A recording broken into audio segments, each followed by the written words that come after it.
Kita akan membahas satu topik yang diminta oleh panitia, diminta oleh AHD, yaitu Logical Framework Analysis. Salah satu pendekatan dalam bidang manajemen.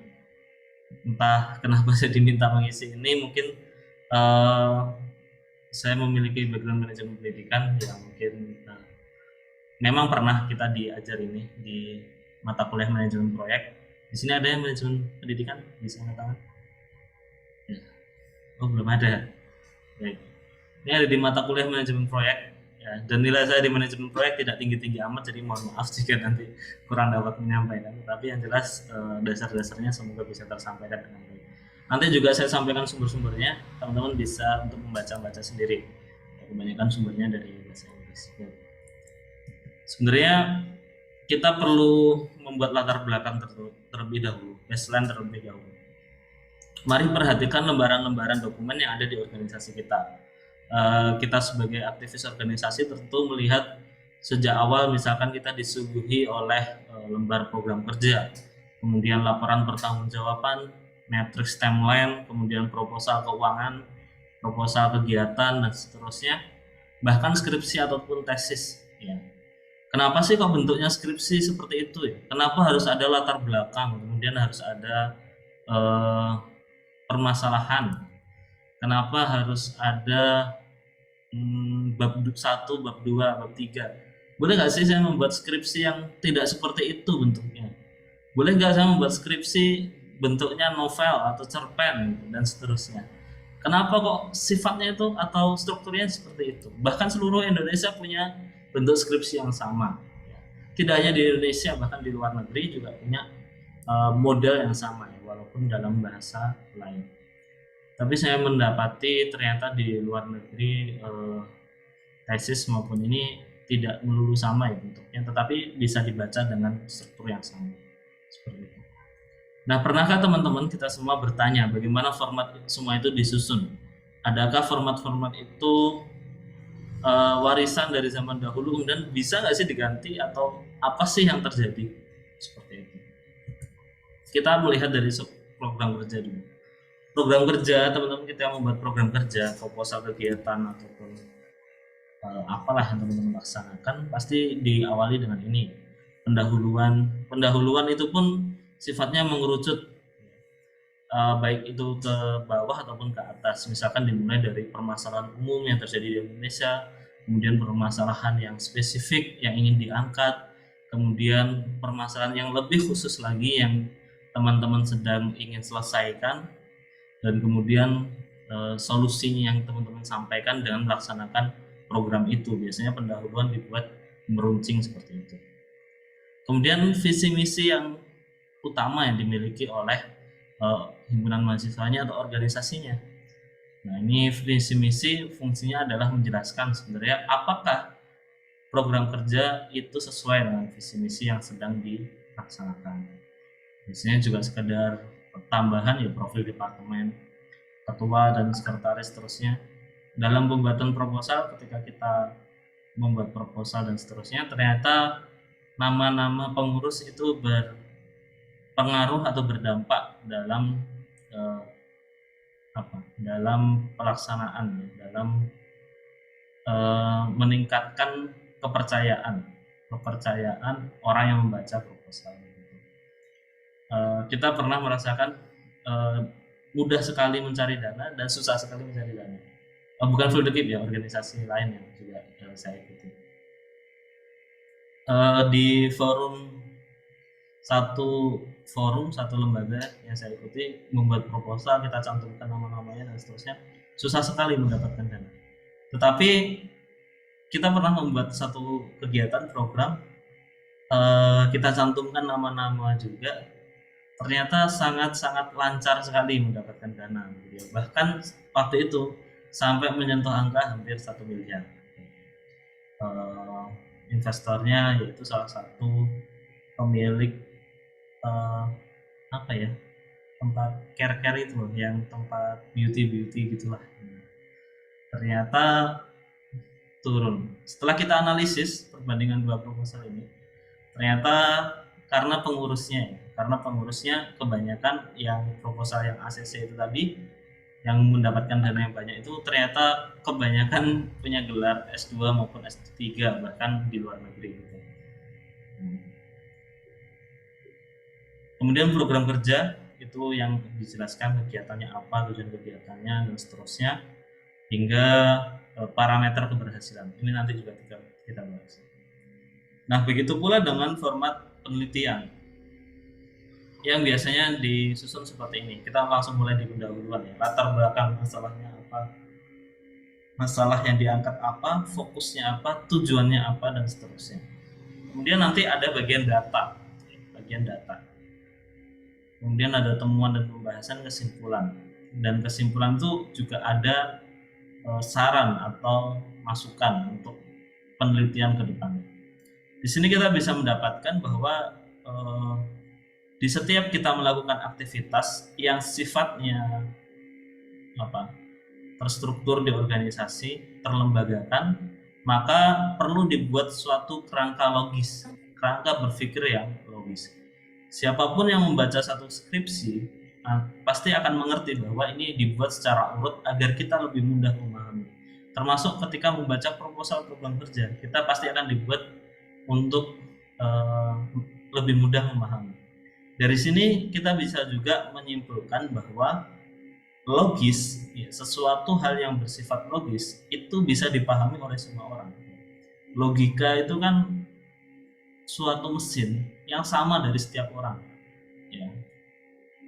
Logika yang dimiliki Syafiq di sini dengan Mbak Ruzi Maisar tentu memiliki logika yang sama.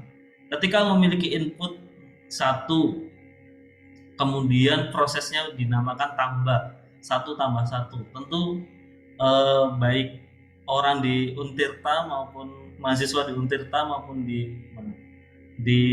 UNS menjawab hal yang sama, pasti akan menjawab 2 karena logika itu memiliki kesamaan. Ini juga menjadi fitrahnya manusia dan juga apa yang disampaikan Al-Quran. Maka Al-Quran selalu bertanya kepada manusia, afala ta'qilun, ya, apakah kalian tidak berakal? Afala tatafakkarun, apa kalian tidak berpikir? Sehingga logis itu bisa diterima oleh banyak orang di belahan dunia manapun. Yang membedakan memang inputnya. Ini juga dibahas juga di bagian pembukaan oleh Syekh An-Nasafi, Imam An-Nasafi dalam kitabnya Aqaid Nasofiyah, bahwasanya salah satu kebenaran itu, indikator kebenaran adalah akal. Ya, akal yang dimaksud adalah logika. Selama seseorang punya akal, logikanya pasti sama. Ya, logikanya pasti sama. Kalau ada orang memiliki kesimpulan yang berbeda atas logika yang seharusnya bisa sama, itu kemungkinan ada input yang berbeda. Ya, ada input yang berbeda. Tetapi secara umum logika itu sama. Lanjut. Ada buku di perpustakaan teman-teman ya, di FIP kami dulu ada namanya buku, judulnya ditulis oleh Yuyun S. Surya Sumantri. Judulnya filsafat atau logika, seperti itu.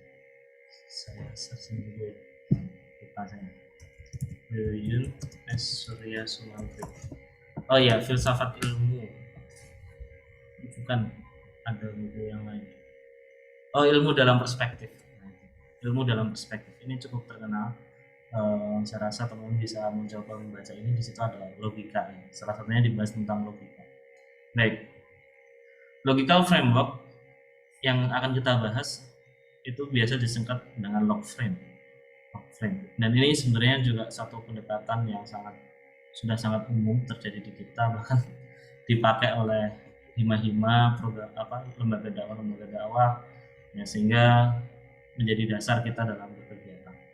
Sebenarnya ini adalah suatu pendekatan manajemen ya. Saya menulisnya manajemen walaupun di beberapa literasi menulisnya perencanaan ya. Tapi saya menulisnya manajemen karena itu juga bisa digunakan tidak hanya dalam perencanaan tapi juga implementasi, kemudian evaluasi, monitoring dan seterusnya. Suatu pendekatan manajemen program atau proyek yang disusun secara logis dengan indikator-indikator yang jelas. Ini adalah kerangka kerja yang digunakan oleh banyak hal. Atau di dalam bahasa Inggris, logical framework is a result-based tool for conceptualizing, designing, implementing, monitoring, and evaluating project. Memang suatu alat yang berdasarkan hasil. Sama dengan yang atas, ada indikator-indikator yang jelas. Dimulai dari mengkonsep, mendesain, kemudian mengimplementasikan, memonitoring, bahkan mengevaluasi. Nah, apa bedanya monitoring dan evaluasi? Kemudian, log frame pada mulanya adalah pendekatan perencanaan yang digunakan oleh militer Amerika Serikat, yang kemudian dikembangkan oleh USAID, United States Agency for International Development. Mengingat keterbutuhan framework dalam perencanaan dan evaluasi organisasi-organisasi berkembang. Dan log frame digunakan oleh banyak LSM dan organisasi non-profit. Kenapa kok digunakan oleh LSM dan organisasi non-profit dan tidak digunakan oleh tidak digunakan oleh perusahaan-perusahaan? Perusahaan sebenarnya juga menggunakan log frame, tetapi dengan pendekatan yang jauh lebih intens dan pembagian yang lebih rigid, sehingga log frame yang hanya menjelaskan tentang indikator-indikator ketercapaian masih kurang rinci dari perusahaan. Nah, kenapa harus log frame? Karena banyak kesalahpahaman di antara pemegang sampai melaksanakan proyek tentang tujuan proyek. Tujuan proyeknya apa, tujuan programnya apa, tetapi pelaksanaannya ternyata jauh berbeda. Ini juga kita dapati sebenarnya dalam aspek pendidikan. Kita harus punya tujuan yang jelas dalam pendidikan nasional, dan itu harus bisa dicapai dalam pelaksanaan program, pelaksanaan pembelajaran. Nanti kita bahas lebih lanjut ya. Tujuan dalam proyek yang kurang fokus ya, proyek yang ingin atau proyek atau program yang dikerjakan apa, tetapi seolah-olah tidak merasakan hasilnya seperti itu. Risiko bahkan asumsi yang jarang sekali diidentifikasi. Setiap pelaksanaan kegiatan ada resiko yang kemudian didapat. Ketika menyelenggarakan daurah tarbiyah, resikonya apa? Asumsi yang ingin dihasilkan apa? Nah, itu kan pasti ada logika yang disampaikan. Ketika teman-teman melaksanakan program di lembaga dakwah keguruan dan ilmu pendidikan di LDKIP, teman-teman pasti ada resiko ya. Namun itu jarang sekali diidentifikasi. Kalau saya mendengarkan kajian A, mengundang Ustadz A misalkan, resikonya apa? Resikonya mungkin Ustadz ini kurang terkenal sehingga peserta kajiannya sedikit. Tapi tujuannya apa? Apakah tujuannya menggait peserta yang banyak?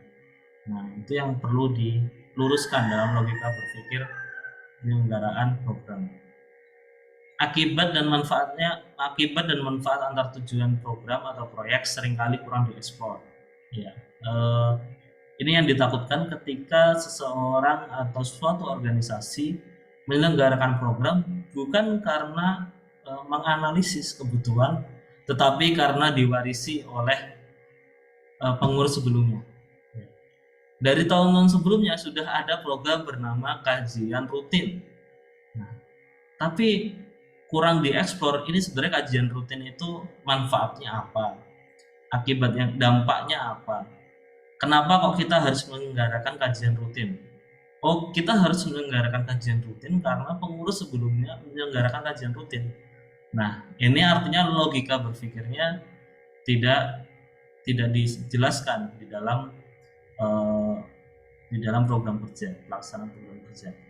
Maka harus dijelaskan kebutuhannya apa, problem yang ingin diselesaikan apa dalam pelaksanaan kajian itu tadi. Kurangnya sistem monitoring dan evaluasi ya. Monitoring itu dalam rangka monitoring biasanya terjadi ketika pelaksanaan program ataupun proyek. Monitoring berfungsi mendapatkan feedback atau catatan-catatan yang nanti bisa diselesaikan. Adapun evaluasi itu biasanya dilaksanakan setelah program atau proyek berjalan. Di samping dua ini, monitoring dan evaluasi, ada yang disebut dengan supervisi. Evaluasi tidak dapat menyelesaikan masalah yang sedang berjalan. Ya, misalkan kita mendengarkan program kajian, gitu ya. Kemudian ada evaluasinya setelahnya. Nah, kajian itu tidak bisa diselesaikan, misalkan ternyata ustadznya belum dapat minum. Nah, itu evaluasinya. Tapi kan nggak bisa diselesaikan karena sudah selesai acara. Tetapi supervisi adalah yang dilakukan oleh itu supervisi, ada yang melekat, ada yang di luar. Supervisi dilakukan langsung menyelesaikan program atau masalah yang ada di dalam program pada waktu itu juga. Misalkan ada ketua apa ketua forsat misalkan, ketua forsat menyelenggarakan kajian, dilihat oh itu duduknya peserta masih di belakang, kemudian ketua forsat bilang ke MC atau apa, itu tolong diminta maju pesertanya. Nah, itu bagian dari supervisi, karena apa, ada masalah kemudian diselesaikan waktu itu juga. Nah, ini supervisi tidak semua boleh mengambil peran ini ya, hati-hati dalam manajemen. Kalau semua orang mensupervisi, akibatnya nanti terjadi kesalahan. Bahkan seorang ketua harus hati-hati sekali dalam melaksanakan supervisi. Supervisi itu kenapa kok dihindari? Karena ketika masalah itu diselesaikan waktu itu juga tidak terjadi catatan, tidak terjadi apa perekaman, sehingga berpotensi ketika dilaksanakan di yang akan datang, apalagi tidak terjadi evaluasi dilaksanakan yang akan datang, itu akibatnya adalah kesalahan bisa kembali terulang. Oke, dengan log frame kita dapat berpikir secara terorganisir. Ya, pikiran kita bisa jelas runtut tujuan tujuan kita apa, kemudian goalsnya apa, lalu kita melaksanakan kegiatan apa yang bisa menyelesaikan yang bisa mencapai goals ini. Itu semua berpikir terorganisir. Siapa yang melaksanakan dan seterusnya sifatnya runtut. Kemudian dengan log frame juga kita menghubungkan antara kegiatan, hasil dari kegiatan itu sama tujuannya. Dan sampai tujuan kita apa, kegiatan yang dilaksanakan apa. Ini yang menjadi kurang efektif. Saya pernah mendapati satu organisasi tujuan besarnya adalah ya dakwah, begitu, dakwah kepada masyarakat kampus, tetapi sempat menyelenggarakan suatu forum bernama bedah tentang NFT pada waktu itu, NFT, bedah seputar NFT. Tidak juga disisipkan nilai-nilai dakwah di dalamnya, hanya ingin mengajak anak-anak anak-anak aktivis dakwah untuk kenal NFT. Ini yang kurang sesuai dengan tujuan utama. Walaupun memang bisa membangkitkan minat mereka atau mengenal, tetapi di dalam program yang tertulis kurang bisa diselaraskan antara kegiatannya apa, hasilnya apa, tujuannya. Kemudian menetapkan indikator kinerja. Ini juga sudah ada bahasa terbarunya, nanti juga kita bahas. Ternyata sebenarnya apa yang ada di log frame ini sudah banyak diperbaharui, masuk di zaman-zaman manajemen yang sangat berkembang seperti sekarang ini. Kemudian mengalokasikan tanggung jawab, bisa membagi ini ranahnya siapa, ini tugasnya siapa, dan seterusnya, mendelegasikan tugas, berkomunikasi dengan tepat dan terarah. Apa yang ingin kita capai itu yang kita komunikasikan, bukan yang lain. Beradaptasi dengan keadaan, ya ini dalam bahasa sekarang mungkin agility, kita bisa adaptasi dengan berbagai keadaan dan memperhitungkan resiko. Nah, kita sudah membahas log frame, tetapi sebenarnya log frame itu yang bentuknya seperti apa sih? Log frame adalah matriks 4x4, nanti kita tunjukkan, yang berisi 4 kolom utama dengan isi tujuan atau hierarki tujuan. Kemudian objective verifiable indicator atau OVIS, itu untuk indikator pengukuran ketersediaan. Di sebelah kanannya lagi ada means of verification atau MOV, ini monitoring dan koordinasi. Dan yang terakhir adalah risk and assumption, menghubungkan satu level tujuan dengan yang lain. Kita dapat melihat resikonya apa dan asumsi kalau berhasil itu apa. Log frame dalam konteks organisasi dapat membagi tujuan-tujuan besar organisasi, misalkan visi dan misi organisasi, menjadi program-program yang dibuat oleh teman-teman.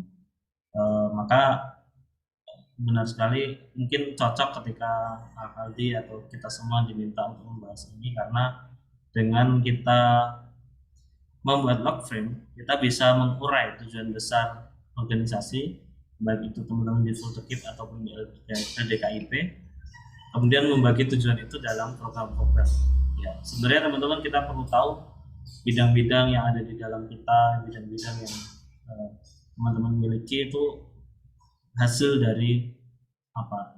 Hasil dari suatu aktivitas log frame yang menyeluruh, ya, yang terus-menerus dilaksanakan. Ketika satu permasalahan muncul, kemudian perlu ada solusi, perlu ada program, perlu ada kegiatan, lalu dibuatlah bidang baru untuk membuat kegiatan itu. Nah, sebenarnya dalam kita bermusyawarah seringkali menggunakan analisis ini, tetapi memang belum terdokumentasikan dengan baik. Maka perlu ada log frame seperti ini. Ini bahasa Inggris.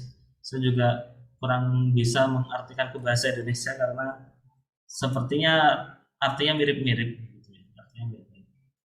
Baik, ada empat kolom ini dari kiri ke kanan, kemudian ke atas bawah ada goal, outcomes, output, activities. Kita mulai dari project sumber hidup atau langsung saja kita ke next. Di sebelah kiri dulu ya, kita bahas sebelah kiri dulu. Sebelah kiri ini adalah hierarki tujuan. Dalam kita merencanakan satu kegiatan, dalam kita membuat suatu program, cara berpikir kita harus top down, sesuai dengan yang kiri ini, dari atas ke bawah. Kita punya tujuan besar, ya, kita punya tujuan besar dari organisasi ini. Tujuan ini harus dibuat terukur dan mudah tercapai. Dulu kita sering dibuat, ya ini pendekatan zaman dahulu ya, teman-teman perlu tahu. Di zaman dahulu, visi dan misi itu dibuat untuk tidak bisa tercapai. Visi dan misi dibuat tidak tercapai. Kenapa? Karena ingin lembaga atau organisasi itu terus eksis. Pandangan zaman dahulu itu seperti ini. Misalkan seseorang atau suatu kelompok mendirikan universitas. Universitas itu dibuat dengan visi mewujudkan siswa yang memiliki keimanan, ketakwaan, dan akhlak mulia. Nah, mungkin itu ya visinya. Tetapi bagaimana mencapai itu? Nah, itu memang tidak bisa dicapai karena apa? Siswanya akan terus masuk. Kapan tercapainya visi itu? Ya, kapan tercapainya visi itu? Ketika sudah tidak menerima sekolah, ya, itu pun kalau ketika lulus bisa diukur mana yang beriman, bertakwa, dan berakhlak mulia, itu indikatornya apa bisa. Tetapi tidak akan selesai tercapainya karena siswa terus-menerus masuk begitu. Setelah saya mengikuti perkembangan manajemen di beberapa tempat, ternyata semakin kesini pendekatan manajemen untuk urusan visi ini sebagian berubah. Setelah menetapkan visi, kadang-kadang ada visi jangka pendek. Contoh, menjadi universitas skala internasional di tahun sekian. Nah, ini ditulis oleh universitas itu sebagai visi. Padahal kalau dibaca di website ternyata ada visi besar dan ada visi jangka pendek ini. Oh, ternyata kenapa? Kalau suatu lembaga punya visi yang bisa diselesaikan, pendekatan zaman dahulu adalah menyampaikan kalau suatu lembaga atau organisasi punya visi yang bisa diselesaikan pada waktu itu juga, terus gimana? Berarti lembaganya bubar dong kalau selesai. Misalkan nih, LSIP Untirta punya visi seluruh visinya berbunyi meningkatkan keimanan, ketakwaan, dan akhlak mulia seluruh mahasiswa muslim di FKIP Untirta. FKIP atau FIP ya? Mungkin itu. Ternyata ketika diusahakan, diupayakan, suatu ketika datang seluruh angkatan mahasiswa muslim Untirta, FKIP-nya, isinya alumni-alumni pondok. Alumni pondok, semuanya masuk Untirta. masuk FKIP Untirta. Dan mereka semua pandai mengaji, beriman, bertakwa, akhlak mulia gitu, masuk FKIP semua. Nah, terus gimana? Selesai dong lembaga Elsid ya, lembaga studi Islam ya, lembaga studi Islam pendidikan. Maka pendekatan zaman dahulu adalah visi itu dibuat untuk tidak bisa dicapai. Tapi sekarang pendekatannya adalah ada visi jangka pendek atau visi kecil yang itu bisa dicapai, ada ukuran. Di contoh yang saya dengar di UNY itu ada visi menjadi Leading in Character Education World Class University 2025, menjadi universitas kelas dunia di tahun 2025. Rantau 1 tahun lagi. Tujuan yang besar itu kemudian dibuat objektif, ya, dibuat apa? Diurai menjadi tujuan-tujuan yang lebih kecil. Di pendekatan zaman sekarang kita mendengar ada yang disebut dengan OKR. Teman-teman sering dengar ini ya, terutama yang pernah bekerja, terutama yang mungkin terlibat di startup pasti pernah mendengar OKR. OKR itu Objective and Key Result. Ini juga sebenarnya OV yang disampaikan di sini zaman sekarang mungkin namanya sudah berubah menjadi OKR, Objective and Key Result. Ini adalah tujuan-tujuan kecil yang bisa terukur dan sekali lagi bukan dalam kontrol organisasi. Dan output itu objektif. Untuk mencapai objektif itu perlu ada output, maksudnya perlu ada hasil dari kegiatan. Ya, tujuan-tujuan yang lebih kecil untuk objektif. Misalkan visinya adalah menjadi World Class University tahun 2025. Maka yang harus dilakukan adalah melatih seluruh guru untuk bisa berbahasa Inggris, seluruh dosen berbahasa Inggris. Maka output yang diinginkan apa? Semua guru ya dilatih bahasa Inggris. Kegiatannya apa? Pelatihan bahasa Inggris untuk seluruh guru. Nah, dalam menetapkan hierarki tujuan ini, sampai program yang kita buat, kita harus berpikirnya top down, dari goal besar, objektif, output, objektif. Tetapi setelah ini semua tersusun, maka kita harus membuat asumsinya. Kalau saya membuat aktivitas bernama pelatihan bahasa Inggris untuk seluruh dosen, maka ya, if aktivitas itu terlaksana, maka ada outputnya. Outputnya apa? Guru atau dosen dapat berbahasa Inggris. Guru, oh ya, bagaimana? Ya. Guru yang bisa berbahasa Inggris ini tadi, apabila seluruh guru berbahasa Inggris, maka bisa mencapai objektif itu apa? Bisa komunikasi di dalam lingkungan universitas bisa bahasa Inggris, sehingga sesuai dengan goalnya menjadi universitas kelas dunia. Jadi seluruh dunia ketika datang ke universitas itu bisa berkomunikasi dengan ini, misalkan if then dan seterusnya. Nah, maka apa sih goal, objective, output, dan activities itu? Goals adalah the big why, ya, the great why. Ada buku judulnya apa ya? Start with why. Mulailah dengan mengapa. Ini yang menjadi tujuan tertinggi dari satu lembaga atau organisasi. Apa visi for the kid? Apa ya? Saya lupa visi for the kid. Ya. Itu yang perlu dicari, ya, tujuan tertinggi. Dan goals pasti akan menyelesaikan satu permasalahan. Dan ingat, hasilnya di luar kontrol proyek. Di luar kontrol proyek. Maksudnya misalkan teman-teman menempatkan indikator di dalam goal, itu hasilnya di luar kontrol kita.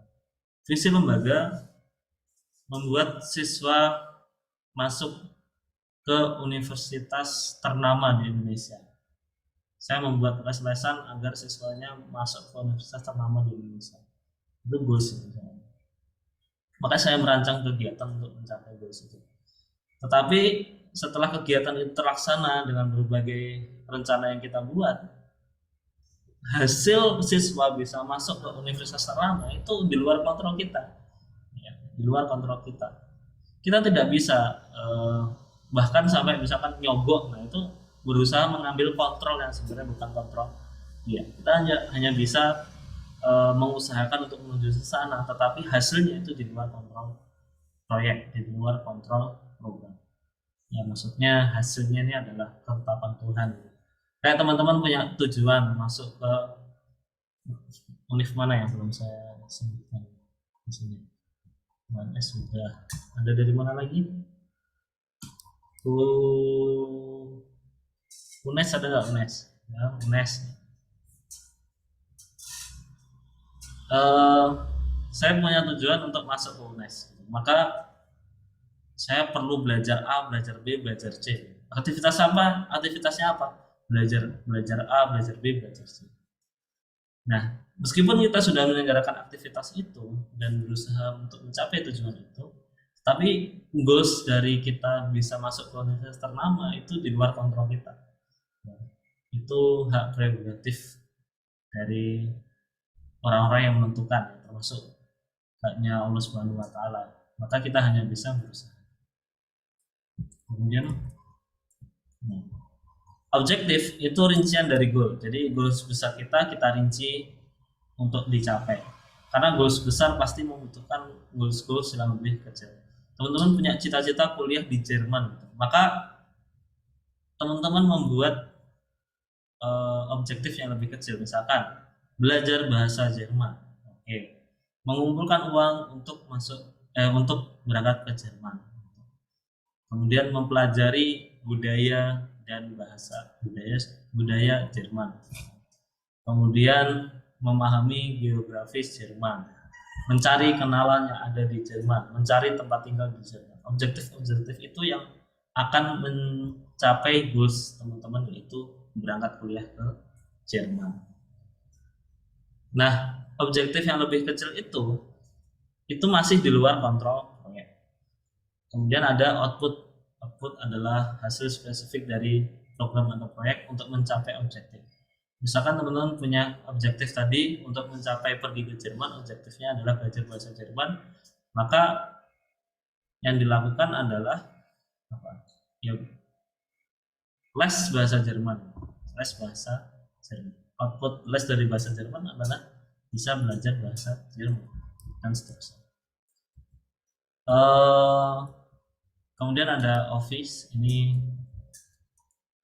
setelah tadi kita dari kiri ke kanan ya.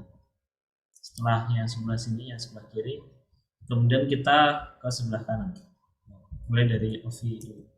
Objective Verifiable Indicator.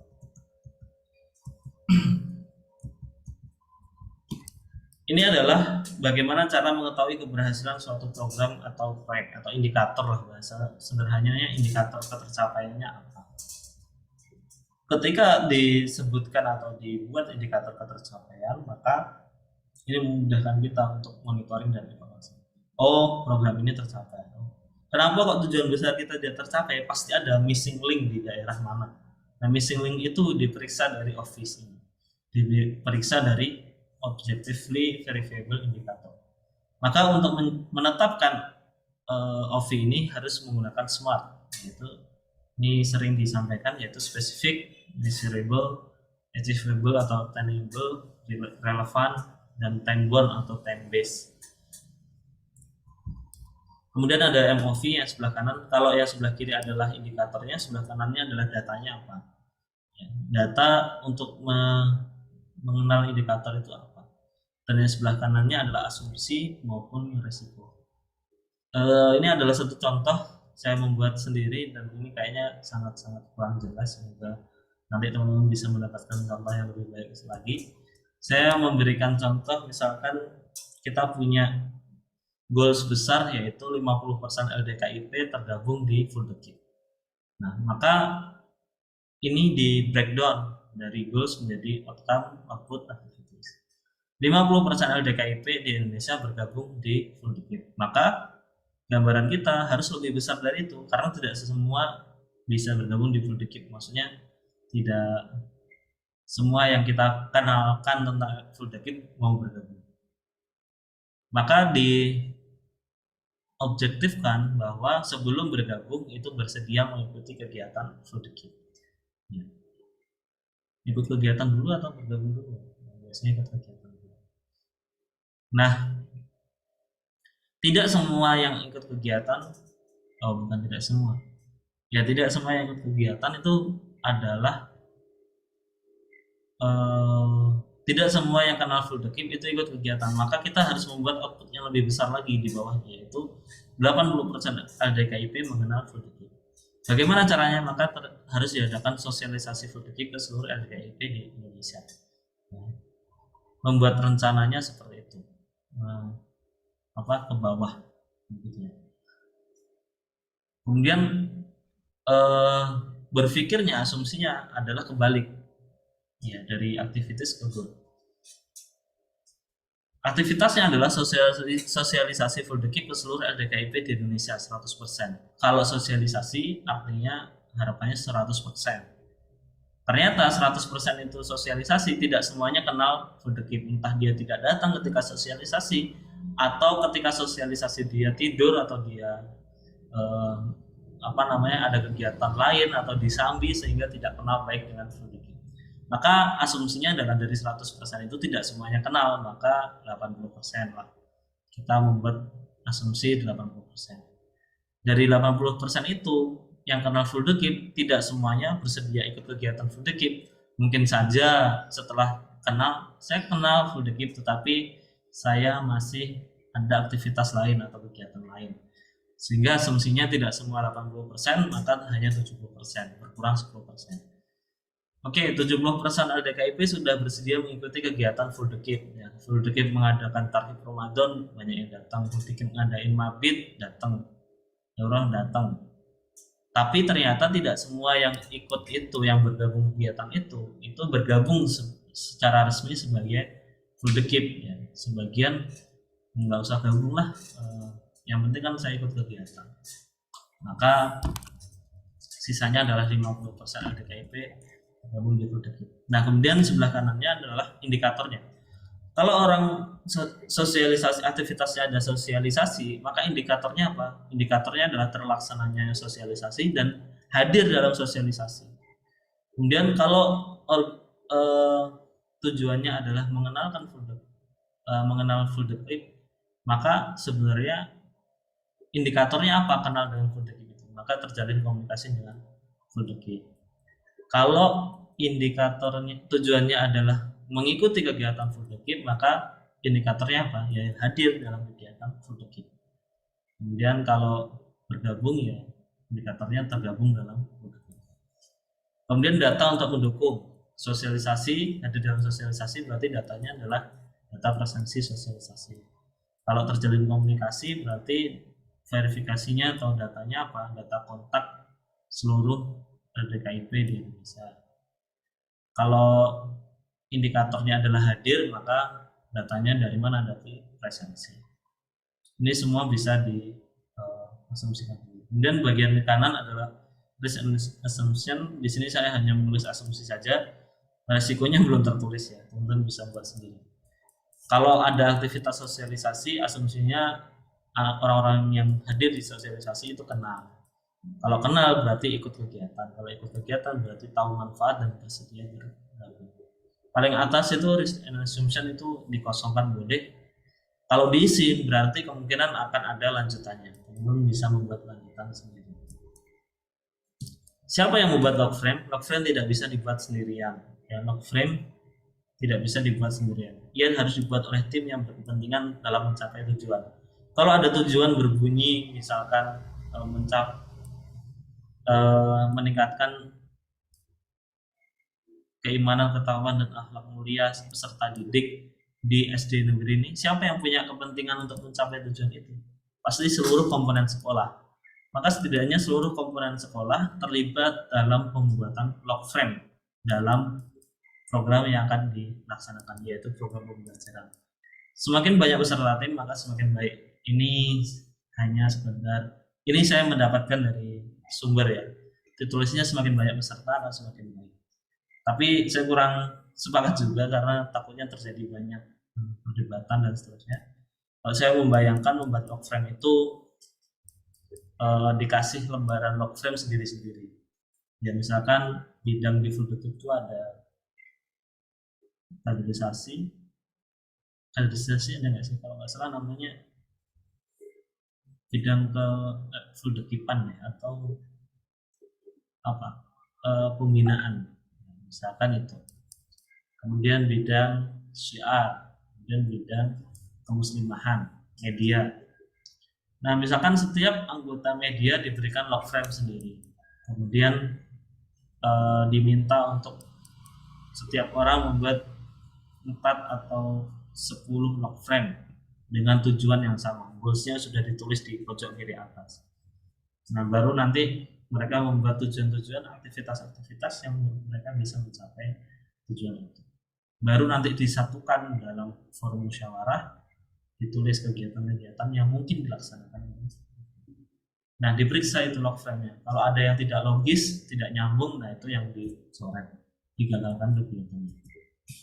Lanjut, bagaimana cara membuat log frame? Ada 3 fase. Pertama, teman-teman membuat top dan objektif. Ya, goals pojok kiri atas. Gambarnya mana ya?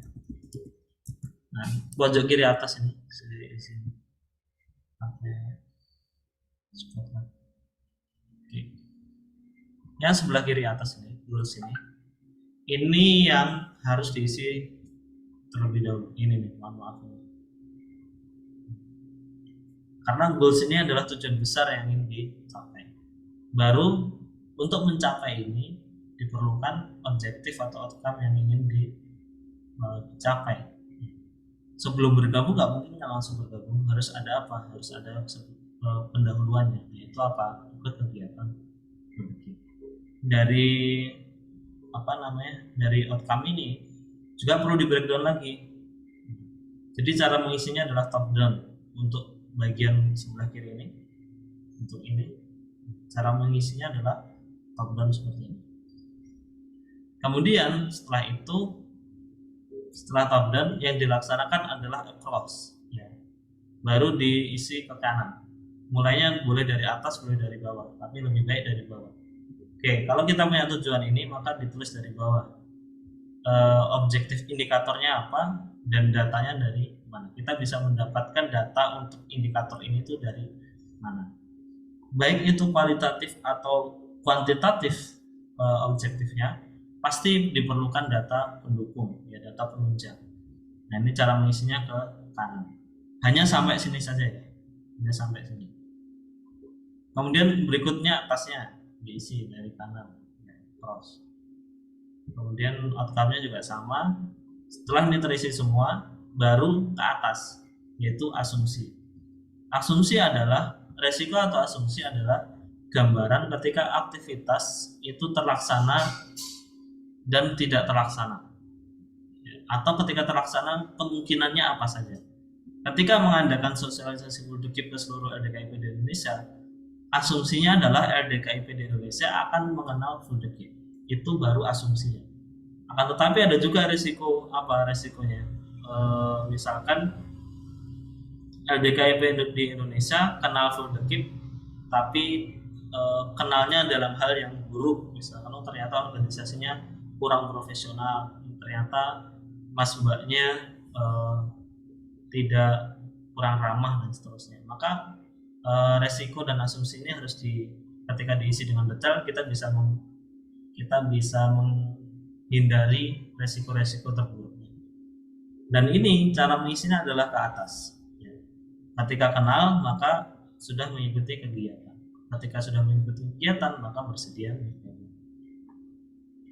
Ini cara mengisi log frame. Mungkin teman-teman bisa praktek sendiri di satu waktu. Jadi top down, log across untuk office dan MOV itu ke kanan, baru nanti bottom up untuk bagian assumption, yaitu risk and assumption. Nah, untuk membantu log frame akan lebih baik kalau teman-teman ada UR mute ya. Nggak apa-apa deh. Ini saya kurang tahu dari mana. Apa ini gambar? Baik. Kalau untuk mendukung problem tree, untuk mendukung log frame diperlukan problem tree analisis sebenarnya. Ini adalah tentang analisis masalah, pohon masalah. kayaknya sering ini digunakan di berbagai organisasi. Teman-teman mungkin ketika daurah organisasi pertama biasanya dilatih tentang pohon masalah, analisis pohon masalah. Oh ya, analisis itu untuk penguraian ya. Kenapa kok ini sebenarnya materinya log frame analysis, tetapi pada akhirnya kita belajar log frame terlebih dahulu karena setidaknya dengan mengenal log frame teman-teman untuk analisisnya bisa dibuat sendiri, bisa belajar sendiri. Nanti di sumber juga. Baik, problem tree analysis itu teman-teman harus mengurai masalah dari vokal masalahnya kemudian ke akibat atau penyebabnya. Problem tree analysis dapat mendukung log frame dalam rangka mengidentifikasi dan menguraikan masalah yang ingin diselesaikan. Kalau tahu masalah top down-nya, atas dan bawahnya, akibat atau penyebabnya, maka teman-teman bisa menyelesaikan goals yang bisa menulis goals yang tertulis di sebelah kiri tadi. Sebelah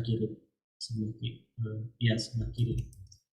Nah, setiap organisasi atau lembaga memiliki masalah yang ingin diselesaikan. Ya. Tidak mungkin teman-teman mendirikan satu lembaga organisasi tanpa memiliki masalah yang ingin diselesaikan. Apakah Full the Keep ini berdiri hanya untuk hahihi, hura-hura, senang-senang?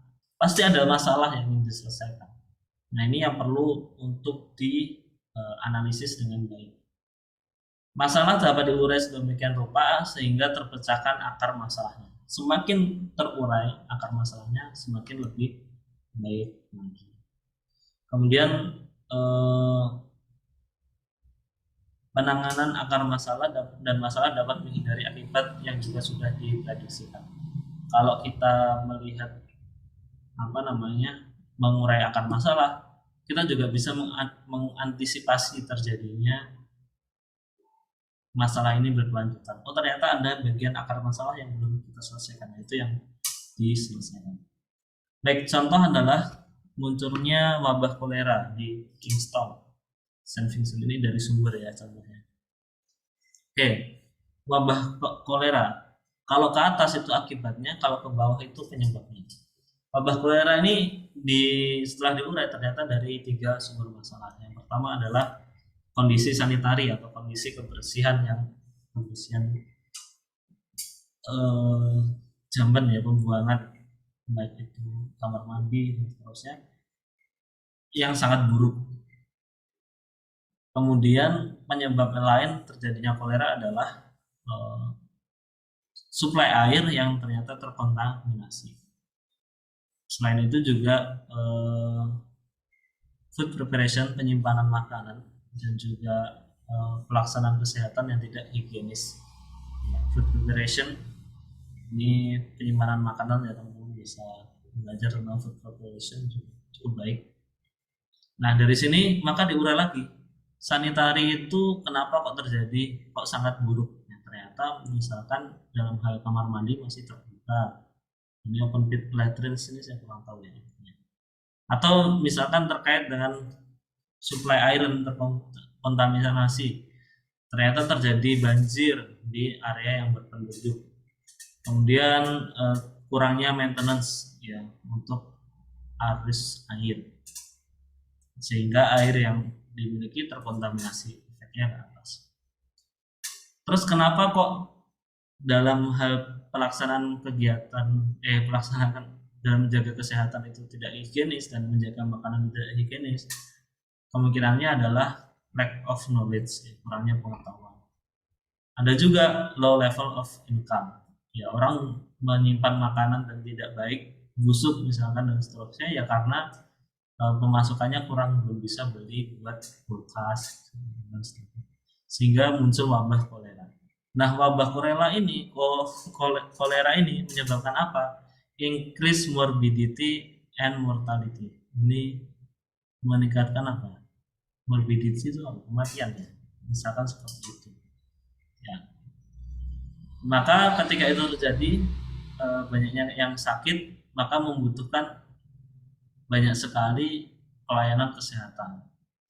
Selain itu juga menyebabkan produktivitas masyarakat di Kingston ini menjadi berkurang dan seterusnya. Kemudian bisa membuat contoh seperti ini dalam aspek lain. Nah, dalam hal sebelah kiri tadi ya, sebenarnya saya ingin membahas yang lain, yaitu terkait dengan pendidikan kita di Indonesia. Teman-teman silakan membuka sendiri, membuka undang-undang dasar. Itu sudah mencantumkan tujuan dibentuknya pemerintah Indonesia, yaitu apa? Yaitu untuk salah satunya adalah mencerdaskan kehidupan bangsa. Ya. Mencerdaskan kehidupan bangsa adalah salah satu tujuan dibentuknya pemerintah negara Indonesia. Tujuan pemerintah adalah mencerdaskan kehidupan bangsa. Kata-kata mencerdaskan kehidupan bangsa ini juga diturunkan lagi, tidak hanya ada di dalam pembukaan, tetapi dicantumkan di dalam undang-undang tentang pendidikan. Pasal berapa?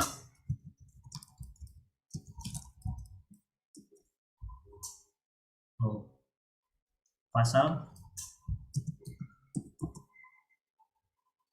tentang pendidikan. Nah, ya, pasal 31 ayat 3. Pasal 31 ayat 3. Kita perhatikan bunyinya. Pasal 31 ayat 3 berbunyi, pemerintah mengusahakan dan menyelenggarakan satu sistem pendidikan nasional yang meningkatkan keimanan dan ketakwaan serta akhlak mulia dalam rangka mencerdaskan kehidupan bangsa. Jadi, mencerdaskan kehidupan bangsa yang tertuang di dalam pembukaan Undang-Undang Dasar itu dicapai dengan indikator apa? Meningkatnya keimanan, ketakwaan serta akhlak mulia. Cerdas itu sudah diurai indikatornya di dalam Undang-Undang Dasar. Maka kalau tidak beriman, bertakwa, dan berakhlak mulia, maka belum tentu cerdas. Dan ini pemerintah kalau tidak berusaha meningkatkan keimanan, ketakwaan, serta akhlak mulia, maka dia tidak mencapai tujuan ini. Ini hierarki hukum yang juga hierarki secara logis tentang tujuan. Oke. Pemerintah mengusahakan dan menyelenggarakan satu sistem pendidikan nasional yang meningkatkan keimanan dan ketakwaan serta akhlak mulia dalam rangka mencerdaskan kehidupan bangsa yang diatur dengan undang-undang. Kata-kata ini di pasal 31 ayat 3 ini kemudian turun menjadi Undang-Undang Nomor 20 Tahun 2003, yaitu tentang sistem pendidikan nasional. Di dalam sistem pendidikan nasional itu atau Undang-Undang kita bisa melihat di situ ada tujuan pendidikan nasional. Ya. Tujuan pendidikan nasional yaitu mengembangkan potensi peserta didik agar menjadi manusia yang beriman, bertakwa pada Tuhan Yang Maha Esa, berakhlak mulia, sehat, berilmu, cakap, kreatif. Ya. Itu tujuan pendidikan nasional kita, TPN. Tujuan pendidikan nasional itu kemudian disebarkan ke seluruh lembaga pendidikan yang ada di Indonesia. Lembaga pendidikan di Indonesia bertujuan untuk mewujudkan tujuan pendidikan ini yang dijabarkan dalam program-program pembelajaran. Program pembelajaran yaitu aktivitas sehari-hari. Maka ada indikator yang harus dicapai, yaitu beriman, bertakwa, dan akhlak mulia, dan seterusnya.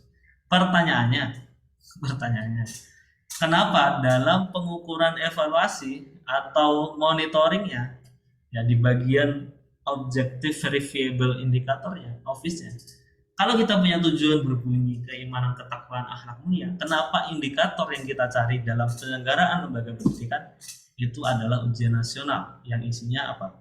Bahasa Inggris, matematika, dan IPA ya. Kenapa kok seperti itu? Ini artinya indikator yang ingin dicapai tidak sama dengan indikator yang ditetapkan, tidak sama dengan tujuan yang ingin dicapai. Ini salah satu kritik kita terhadap sistem pendidikan nasional dengan sudut pandang logical frame analysis. Mungkin itu untuk sementara ya, barangkali nanti ada diskusi dan seterusnya, sangat dipersilakan. Saya juga tadi izin merekam penyampaian ini, semoga nanti bisa dibagikan ke teman-teman yang lain. Mohon maaf jika ada kekurangan dan kesalahan. Saya akhiri. Wassalamualaikum warahmatullahi wabarakatuh. Sebelum ditutup, saya ingin menyampaikan teman-teman ada di Full the Keep ya, lembaga dakwah keguruan dan ilmu pendidikan. Yang teman-teman dakwahi itu adalah calon guru. orang-orang yang juga punya pengaruh di tempat dia mengajar nanti, yaitu siswa-siswa dan siswi-siswi. Ketika guru-guru di Indonesia tidak mendapat sentuhan dakwah, tidak mendapat sentuhan Islam untuk yang beragama Muslim, maka ketika dia menyampaikan kepada murid-muridnya, ya dia sampaikan hanya ilmu pengetahuan saja tanpa ada niat untuk mendekatkan diri kepada Allah Subhanahu wa taala. Tugas teman-teman akan sangat berpengaruh untuk masyarakat Indonesia kelak atau tujuan 2045 kelak, yaitu Indonesia emas. Itu pengaruh besar dari Full the Kit. Maka ketika Full the Kit bisa greget untuk menyelesaikan masalah-masalah sosial yang terjadi saat ini, akan sangat berpengaruh baik. Dan pendidikan perlu kesabaran. Teman-teman nggak bisa minta instan Indonesia langsung baik gara-gara Full the Kit bergerak, enggak. Maka perlu kesabaran yang terus menerus dari teman-teman. Terakhir, tidak hanya teman-teman yang bergerak untuk memperbaiki Indonesia, tapi juga ada kebatilan yang terus bergerak untuk merusak Indonesia. Ya, seks bebas semakin diliar, kemudian LGBT semakin masuk merongrong lebih jauh ke kita, banyak sekali kasus kekerasan remaja, bullying dan seterusnya, itu selalu hadir di sekitar kita. Maka teman-teman mau mewariskan generasi yang apa ke depan kelak, itu adalah tanggung jawab kita semua. Maka dengan teman-teman semakin kokoh dalam berdakwah, tidak harus di Full the Kit, ya teman-teman bisa berdakwah di lembaga dakwah masing-masing. Tidak hanya di lembaga dakwah masing-masing, hanya di sekitar masyarakat juga boleh. Itu akan menyelesaikan banyak masalah. Kesadaran kita tentang permasalahan umat itu salah satu yang menyelesaikan, yang menjadi solusi bagi umat kelak. Seperti itu ya. Semoga teman-teman di sini selalu diberikan hidayah Allah Subhanahu wa taala. Barakallahu man ittaba'al huda. Wallahu muwaffiq ila aqwamit thoriq. Wassalamualaikum warahmatullahi wabarakatuh.